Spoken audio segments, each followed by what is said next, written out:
आज हम Philadelphia experiment की उस मशहूर और खौफनाक कहानी को जानेंगे जिसने दशकों से विज्ञान और साजिश के बीच की लकीर को धुंधला कर रखा है। सोचिए, साल 1943, दूसरे विश्व युद्ध का दौर। एक अमेरिकी नेवी का जहाज अचानक गायब हो जाता है और जब वो वापस आता है तो कुछ नाविक जहाज के स्टील के अंदर जिंदा धंसे हुए मिलते हैं। यहीं से शुरू होता है वो रहस्य जिसने अनगिनत कहानियों को जन्म दिया। तो चलिए इस रहस्य की परतों को खोलते हैं। तारीख थी 28 अक्टूबर 1943। जगह थी फिलाडेल्फिया का नेवल यार्ड। माहौल में एक अजीब सा तनाव था। सामने खड़ा था यूएसएस एल्ड्रिज, एक 1200 टन का भारी भरकम युद्धपोत, जिस पर एक ऐसा एक्सपेरिमेंट शुरू होने वाला था जो पहले कभी नहीं हुआ था। जैसे ही कमांडर ने इशारा किया, जहाज के विशाल जनरेटर एक साथ गरज उठे। आवाज ऐसी थी मानो कोई लोहे का दानव दर्द से चीख रहा हो। और फिर कुछ बहुत ही अजीब होना शुरू हो गया। ये कोई आम धुंध नहीं थी। देखने वालों ने बताया कि ये कोहरा पानी से नहीं उठ रहा था, बल्कि सीधे हवा से पैदा हो रहा था। और देखते ही देखते उसने पूरे जहाज को अपनी भयानक गिरफ्त में ले लिया। जहाज के अंदर तो मानो कयामत आ गई थी। हवा में बिजली दौड़ रही थी, नाविकों के बाल खड़े हो गए थे।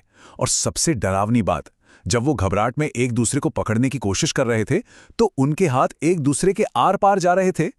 कुछ बहुत ही ज्यादा गलत हो रहा था। और फिर एक तेज नीली रोशनी चमकी और यूएसएस एल्ड्रिज गायब हो गया। एकदम गायब। न कोई निशान, न कोई मलबा, बस खाली पानी और कानों में गूंजती उन जनरेटरों की अजीब सी आवाज। लेकिन रुकिए, कहानी यही खत्म नहीं होती। दावा किया जाता है कि गायब होते ही जहाज फिलाडेल्फिया से 300 किलोमीटर दूर नॉरफोक नाम की जगह पर दिखाई दिया और कुछ ही मिनटों बाद वहां से भी गायब होकर वापस फिलाडेल्फिया में आ गया। मतलब ये सिर्फ गायब होना नहीं था, ये तो टेलीपोर्टेशन था या शायद टाइम ट्रैवल। करीब 20 मिनट बाद उसी जगह पर यूएसएस एल्ड्रिज वापस आ गया, लेकिन जहाज पर एक भयानक मौत जैसा सन्नाटा था। देखने वालों को समझ आ गया था कि कुछ बहुत ही भयानक हुआ है। जब बचाव दल जहाज पर चढ़ा तो उन्होंने जो देखा वो शायद किसी बुरे सपने से भी बदतर था। 2 नाविक डेक पर खड़े थे, लेकिन उनका कमर से नीचे का हिस्सा जहाज के स्टील के फर्श में धंसा हुआ था। वो जिंदा थे, उनकी आंखें हिल रही थीं, लेकिन उनका शरीर और जहाज का लोहा एक हो चुके थे। मंजर और भी खौफनाक होता गया। कुछ नाविक दीवारों में फंसे थे, तो कुछ अचानक बिना किसी आग के जलने लगे। कुछ तो ऐसे थे जो हकीकत और वहम के बीच झूल रहे थे, कभी दिखते कभी गायब हो जाते। इसके बाद कहानी में एक बड़े सरकारी कवर अप का एंगल आता है। कहा जाता है कि जो भी जिंदा बचे उन्हें चुप करा दिया गया, उनकी यादें मिटा दी गईं और आधिकारिक रिकॉर्ड्स में या तो उन्हें मरा हुआ दिखा दिया गया या फिर कहीं और ट्रांसफर कर दिया गया। ये कहानी यहीं नहीं रुकी। कई साल बाद 1955 में मॉरिस जेसप नाम के एक एस्ट्रोफिजिसिस्ट की जिंदगी में एक तूफान आया, जब उन्हें एक रहस्यमयी खत मिला। इस कहानी को जिंदा रखने में इन 2 लोगों का बहुत बड़ा हाथ था।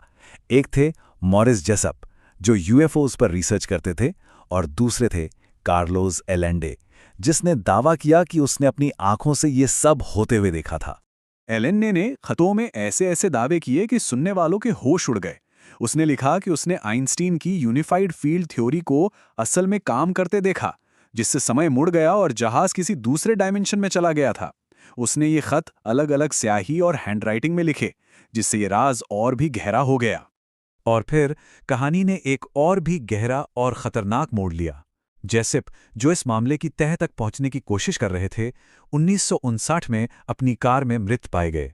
पुलिस ने कहा यह खुदकुशी है, लेकिन उनके दोस्तों का मानना था कि ये एक मर्डर था, क्योंकि वो शायद कुछ ज्यादा ही जान चुके थे। तो इस पूरी कहानी का सच क्या है? क्या वाकई ऐसा कुछ हुआ था या ये सिर्फ एक अफवाह है? अब वक्त है इस सनसनीखेज कहानी के पीछे की आधिकारिक और वैज्ञानिक वजह को समझने का। तो फिर सच क्या था? देखिए, मिथक कहता है कि जहाज आंखों से ओझल हो गया, लेकिन हकीकत शायद कुछ और थी। असल में उसे इंसानों के लिए नहीं, बल्कि दुश्मन की चुंबकीय माइंड्स के लिए अदृश्य बनाने की कोशिश की जा रही थी। ये टेलीपोर्टेशन नहीं, बल्कि एक एंटी सबमरीन टेक्नोलॉजी थी। इस असली तकनीक को डी गॉसिंग कहते हैं, दूसरे विश्व युद्ध के दौरान जर्मन पनडुब्बियां समंदर में मैग्नेटिक माइंस बिछाती थीं, जो किसी भी बड़े लोहे के जहाज के पास आते ही फट जाती थीं। डी-गॉसिंग जहाज के मैग्नेटिक फील्ड को बदलकर उसे इन माइंस से बचाता था। और वो रहस्यमयी हरा कोहरा? वैज्ञानिकों के मुताबिक ये सेंट एल्मोस फायर हो सकता है। ये एक प्राकृतिक घटना है जो ज्यादा बिजली और नमी वाली हवा के कारण पैदा होती है। ये देखने में डरावनी हो सकती है, लेकिन इसमें कोई जादुई या अलौकिक बात नहीं है। आधिकारिक रिकॉर्ड्स में एक भी दस्तावेज नहीं है जो ये बताए कि यूएसएस एल्ड्रिज 28 अक्टूबर 1943 को फिलाडेल्फिया में था। नेवी के लॉग्स के हिसाब से उस वक्त वो न्यूयॉर्क और बरमूडा के बीच था। हाँ, ये भी कहा जाता है कि उस दिन के लॉग के कुछ पन्ने गायब थे। अच्छा, अगर आधिकारिक वजह इतनी सीधी है, तो फिर ये कहानी आज भी इतनी जिंदा क्यों है? क्यों लोग आज भी इस पर यकीन करते हैं?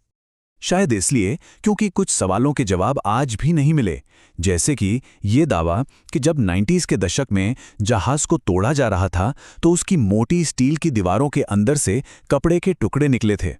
अब वो कपड़े वहां कैसे पहुंचे, ये बात आज भी हैरान करती है। शायद असली जवाब तकनीक में नहीं, बल्कि हमारी सोच में है। हम इंसानों को रहस्य पसंद है, और ये सोचना कि सरकारें हमसे कुछ छुपा रही हैं हमेशा से ही रोमांचक लगता है। शायद कुछ कहानियां सच ना होकर भी कभी नहीं मरती। तो अंत में सवाल ये नहीं है कि फिलाडेल्फिया एक्सपेरिमेंट हुआ था या नहीं। असली सवाल ये है कि हम ऐसी कहानियों पर विश्वास ही क्यों करना चाहते हैं। शायद इसलिए क्योंकि कभी-कभी अज्ञात का आकर्षण ही सबसे बड़ी ताकत होता है।